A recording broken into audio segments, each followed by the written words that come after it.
Abroad. Masarap pakinggan para sa iba. Sabi nila, kapag nasa abroad ka, masaya at maginhawa. Pero ang totoo niyan, kaakibat nito ang lungkot at pangungulila. May mga panahong gugustuhin mo nalang sumuko, pero nangingibabaw ang tanong na, bakit ka nga ba nandito?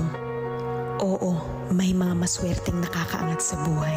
Pero aminin nating hindi lahat pinapalad na magkaroon ng magandang buhay.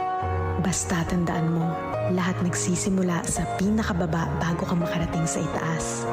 Kapalit ng bawat paghihirap ay ang buhay na pinapangarap. Walang imposible sa taong may tiyaga. Magugulat ka na lang na palitan na ang mga salitang pagod na ako ng buti na lang hindi ako sumuko.